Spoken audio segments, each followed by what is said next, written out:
10th class का next chapter start करने जा रहे हैं जो है ऑर्गेनिक केमिस्ट्री। ऑर्गेनिक कंपाउंड की हिस्ट्री कुछ इस तरह से है कि बहुत स्टार्ट में यानी 18th सेंचुरी से भी पहले ये कंसीडर किया जाता था कि ऑर्गेनिक कंपाउंड्स प्लांट्स और एनिमल्स में मौजूद होते हैं, सिर्फ और सिर्फ प्लांट्स और एनिमल्स में।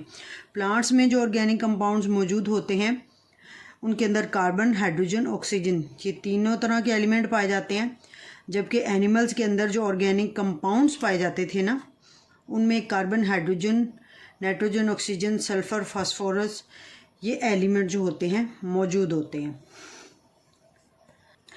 इसके बाद 19th सेंचुरी के स्टार्ट में वाइटल फोर्स थ्योरी पेश की गई। अब ये वाइटल फोर्स थ्योरी क्या थी?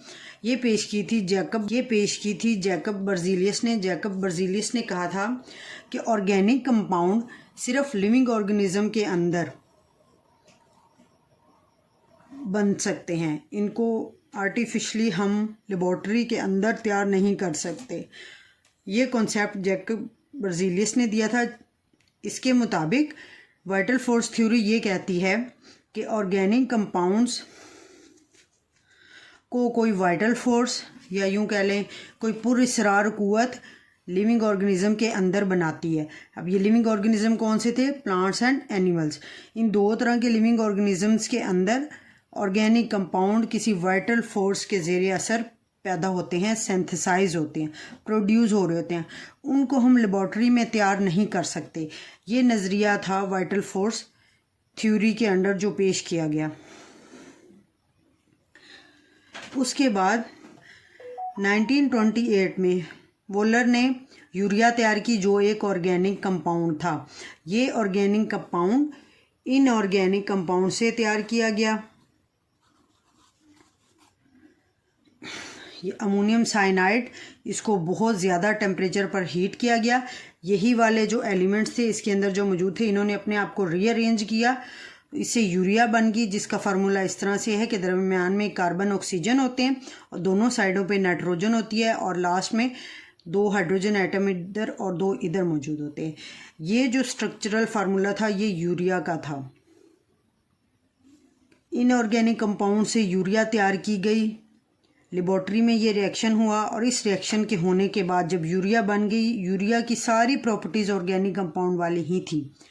जब यूरिया बन गई ना तो फिर उसके बाद वाइटल फोर्स थ्योरी जो थी इसके कॉन्सेप्ट को रिजेक्ट कर दिया गया। इसकी कोई वेटेज ना रही क्योंकि पहली बार ऑर्गेनिक कंपाउंड को लेबॉर्ट्री में तैयार किया गया जिसका नाम यूरिया था। और इस तरह से वाइटल फोर्स थ्योरी की अहमियत या कह लें कि एग्जिस्टेंस बहुत हद तक कम हो गई या ख़त्म हो गई। इसके बाद कोल्ब ने भी एसिटिक एसिड तैयार किया था लेबॉर्ट्री के अंदर रिएक्शन करके। ये एक और ऑर्गेनिक कंपाउंड तैयार हुआ। इस तरह से फिर ऑर्गेनिक कंपाउंड की प्रेपरेशन का लेबॉर्ट्री के अंदर तैयारी का एक सिलसिला शुरू हुआ। और उसके बाद वाइटल फोर्स थ्योरी जो थी इसका कोई वजूद ही ना रहा। इसको बहुत सारे लोगों ने रिजेक्ट किया कि वाइटल फोर्स थ्योरी अगर होती तो ऑर्गेनिक कंपाउंड को इस तरह से रिएक्शन के थ्रू तैयार ना किया जा सकता। जब ये सिलसिला शुरू हुआ ऑर्गेनिक कंपाउंड्स की लेबॉर्ट्री में तैयारी का तो इससे बहुत सारे और केमिकल्स तैयार हुए जो भी ऑर्गेनिक नेचर के हामिल थे, जिनकी नेचर बिल्कुल ऑर्गेनिक कंपाउंड्स की तरह ही थी। उनकी प्रॉपर्टीज सारी ऑर्गेनिक कंपाउंड्स वाली थी। उन कंपाउंड्स में carbohydrates, proteins, lipids, pharmaceutical products, fertilizers, pesticides, paints, plastics, polymers वगैरह ये सब शामिल हैं। ये वो ऑर्गेनिक कंपाउंड है जिनको लेबॉर्ट्री में भी तैयार किया जाता है और साथ ही साथ कुछ नेचुरली भी पाए जाते हैं। जैसे कार्बोहाइड्रेट्स हैं, ये भी नेचर में मौजूद होता है। प्रोटीन है, जितनी भी किस्म के मीट हैं, दालें हैं, उनके अंदर ये पाया जाता है। लिपिड्स हैं, ऑयल्स, फैटी एसिड्स वगैरह में ये पाए जाते हैं। ऑयल्स और जो नाशपाती घी वगैरह होते हैं उनके अंदर लिपिड्स होते हैं। फार्मास्यूटिकल प्रोडक्ट्स यानी कि जितनी भी किस्म की दवाइयाँ तैयार की जा रही हैं सनती पैमाने पर वो दवाइयाँ जो हैं ऑर्गेनिक कंपाउंड्स हैं, फर्टिलाइज़र्स हैं, जितनी भी किस्म की खादें हैं, पेस्टिसाइड्स हैं, इंसेक्टिसाइड्स हैं, जितने भी केमिकल आजकल इंडस्ट्री में मौजूद हैं, कोई एक केमिकल भी जो आपकी नज़र से गुजरा हो, वो असल में सारे ज़्यादातर ऑर्गेनिक कंपाउंड्स हैं। ऑर्गेनिक कंपाउंड की हिस्ट्री पढ़ने के बाद हम इनकी प्रॉपर एक्सप्लेनेशन देखते हैं कि ये होते क्या हैं। सबसे पहला पॉइंट तो ये ज़हन में रखना है कि ऑर्गेनिक कंपाउंड्स को लेबॉर्ट्री में सिंथेसाइज किया जा सकता है। इसका मतलब ये नहीं है कि ये कुदरती तौर पे नहीं मिलते। नेचर में बहुत सारे ऑर्गेनिक कंपाउंड्स मौजूद हैं, जैसे कार्बोहाइड्रेट्स, प्रोटीन्स वगैरह, सेलुलोज, ये सारे ऑर्गेनिक कंपाउंड्स हैं जो हमें प्लांट्स में से मिलते हैं। ये ऑर्गेनिक कंपाउंड इसके अलावा लेबॉर्ट्री में भी तैयार किए जाते हैं। ये हो गया इनके बारे में पहला पॉइंट। जो दूसरा पॉइंट ये है कि इनके अंदर कार्बन और हाइड्रोजन एटम्स मौजूद होते हैं और इनकी बॉन्डिंग जो होती है वो कोवलेंट होती है, यानी कि कार्बन और हाइड्रोजन एटम्स हर ऑर्गेनिक कंपाउंड के अंदर मौजूद होंगे और इनके दरमियान कोवलेंट बॉन्डिंग मौजूद होगी। ये दोनों कोवलेंट बॉन्डिंग से एक दूसरे के साथ अटैच होंगे। इनके दरमियान अगर आयनिक बॉन्ड होगा तो वो ऑर्गेनिक कंपाउंड में नहीं होता। Next point is organic compounds are hydrocarbons and their derivatives contain covalently bonding carbon atoms. Organic compounds क्या हैं? असल में हाइड्रोकार्बन्स हैं। हाइड्रोकार्बन्स मतलब ऐसे कंपाउंड्स जिनके अंदर कार्बन और हाइड्रोजन ये दोनों एटम्स मौजूद होते हैं। कार्बन और हाइड्रोजन के मौजूद होने की वजह से ऑर्गेनिक कंपाउंड्स को हाइड्रोकार्बन्स भी बोला जाता है। के अंदर कार्बन हाइड्रोजन के अलावा ऑक्सीजन, नाइट्रोजन, फास्फोरस, सल्फ़र वगैरह भी मौजूद होते हैं, लेकिन जो ज़्यादा रेशो, ज़्यादा परसेंटेज किसी एलिमेंट की ऑर्गेनिक कंपाउंड के अंदर पाई जाती है तो वो हैं कार्बन और हाइड्रोजन। और इनके अंदर जो बॉन्ड होता है, कार्बन और हाइड्रोजन के दरमियान जो बॉन्ड होता है वो कोवलेंट बॉन्ड होता है। ये दो शर्तें ज़रूरी हैं ऑर्गेनिक कंपाउंड के लिए। और साथ इनके जो डेरिवेटिव्स होते हैं, डेरिवेटिव्स का समझ लें कि क्या है। डेरिवेटिव्स वो कंपाउंड होते हैं जो किसी कंपाउंड से तैयार किए जाएं, मतलब कि जो ऑर्गेनिक कंपाउंड होते हैं ना, उन्हीं कंपाउंड्स के रिएक्शन करवाकर उनसे कोई नया कंपाउंड बनाया जाएगा तो उसको हम उस कंपाउंड का डेरिवेटिव बोलेंगे। ऑर्गेनिक कंपाउंड के डेरिवेटिव भी ऑर्गेनिक कंपाउंड्स ही होते हैं।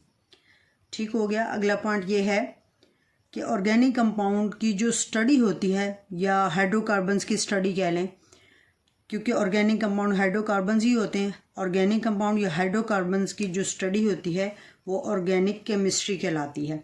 जब हम ऑर्गेनिक केमिस्ट्री की बात करेंगे तो हमें ये ज़रूरी है कि हम उस केमिस्ट्री के अंदर, केमिस्ट्री की उस ब्रांच के अंदर सिर्फ़ और सिर्फ फोकस अपना ऑर्गेनिक कंपाउंड्स पर रखेंगे।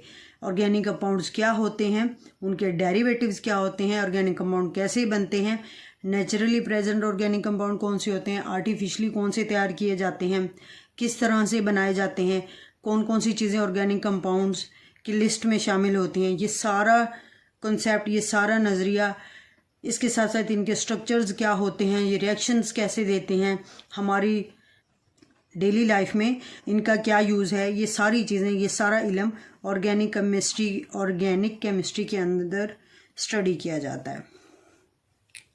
अगला पॉइंट ये कि कुछ ऐसे इनऑर्गेनिक कंपाउंड हैं जैसे कि कार्बन के ऑक्साइड्स, जिनमें carbon dioxide, carbon monoxide, carbonates, bicarbonates, carbides, ये भी कार्बन कंपाउंड्स हैं।